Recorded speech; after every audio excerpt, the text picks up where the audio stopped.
Once a jolly swagman camped by a billabong under the shade of the coolabah tree. Hi, welcome back to Reading to My Dogs. We hope you had a wonderful Christmas and a happy new year. As you can see, Cupcake has decided she doesn't want to sit on the bed for the little reading, so we have got Cutie Pie and we've got Marshmallow, who are both enjoying the air conditioning at the moment.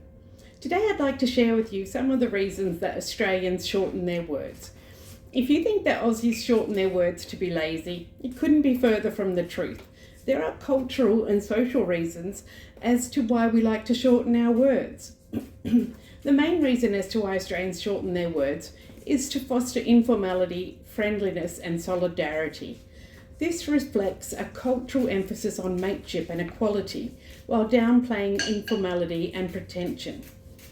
The linguistic habit of creating diminutives or hypochoristics serves as a glue that unites speakers and creates a shared casual speaking style. Shortened words are a way to build camaraderie and express closeness within a group, which is a key aspect of Aussie culture.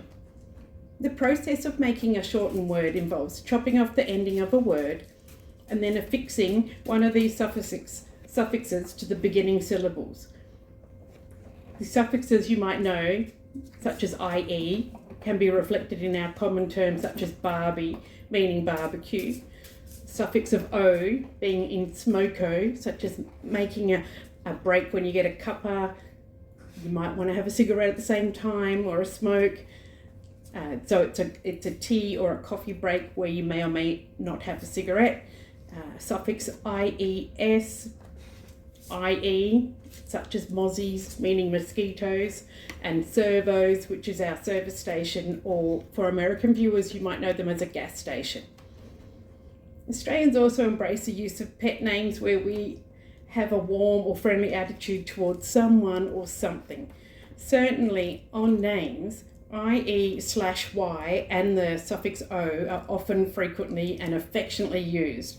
For example, if your name's Robert, you might be called Robbo, or if you are Jonathan, you'd be called Jono, or Suzanne would be a Susie. So diminutives do change as time moves forward.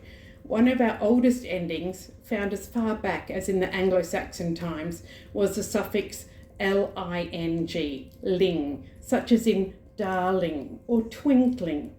By modern times it had flipped and become more contemptuous, especially when used for describing humans, think like weakling or underling. In contrast, our IE/Y endings still carry important positive meanings and continue to thrive. Think sunnies, which means sunglasses, or cozies, which is your bathing suit or bathers, boardies, meaning board shorts, trackies, meaning tracksuit pants, or a tradie, which is a tradesperson.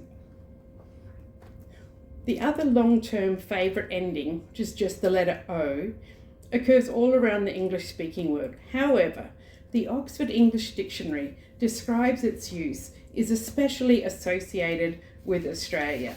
The earliest Australian examples would be the word milko, which was a milkman, rabbito, which is a rabbit seller, or bottolo, which is a bottle collector. These were all referring to a person's trade.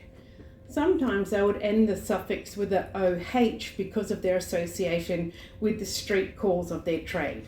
Think of those cockles and mussels of the 18th century London and that famous tune, Alive, Alive, Oh. We hope that's helped you give an insight into why Australians like to shorten their words. We hope you have a fabulous week and we hope that your billy always boils. Have a good week, guys.